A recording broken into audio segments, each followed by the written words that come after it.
He looked up and saw rich people putting their gifts into the treasury. He also saw a poor widow put in 2 small copper coins. He said, "Truly, I tell you, this poor widow has put in more than all of them, for all of them have contributed out of their abundance. But she out of her poverty has put in all she had to live on." When some were speaking about the temple, how it was adorned with beautiful stones and gifts dedicated to God, he said, "As for these things that you see, the day will come when no one stone will be left upon another. All will be thrown down." They asked him, "Teacher, when will this be, and what will be the sign that is about to take place?"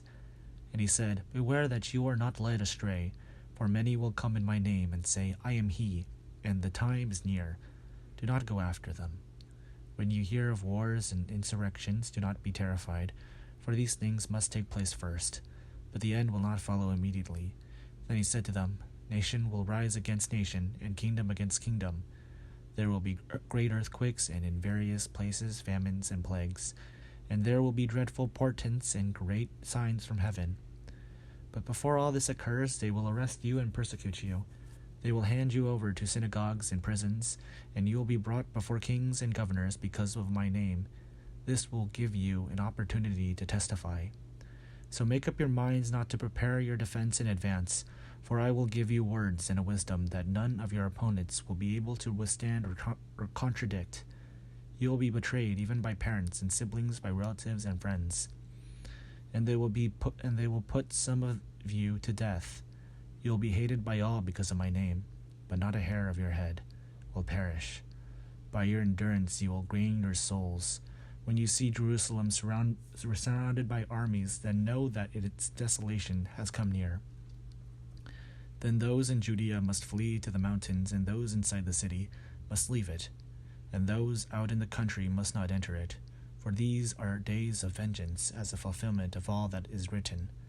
Woe to those who are pregnant and to those who are nursing infants to those days. For there will be a great distress on the earth, and wrath against this people. They will fall by the edge of the sword and be taken away as captives among all nations, and Jerusalem will be trampled on by the nations, until the times of the nations are fulfilled. There will be signs in the sun, the moon and the stars, and on the earth distress among nations, confused by the roaring of the sea and the waves.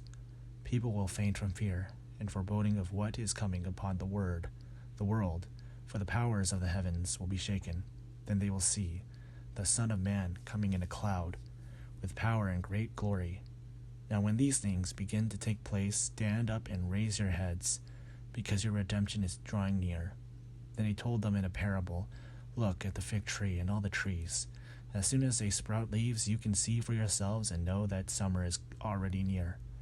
So also when you see these things taking place, you know that the kingdom of God is near. Truly I tell you, this generation will not pass away until all things have taken place. Heaven and earth will pass away, but my words will not pass away. Be on guard so that your hearts are not weighed down with dissipation and drunkenness and the worries of this life, and that day does not catch you unexpectedly like a trap, for it will come upon all who live on the face of the whole earth.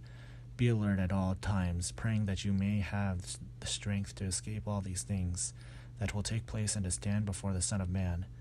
Every day he was teaching in the temple, and at night he would go out and spend the night on the Mount of Olives, as it was called. And all the people would get up early in the morning to listen to him in the temple.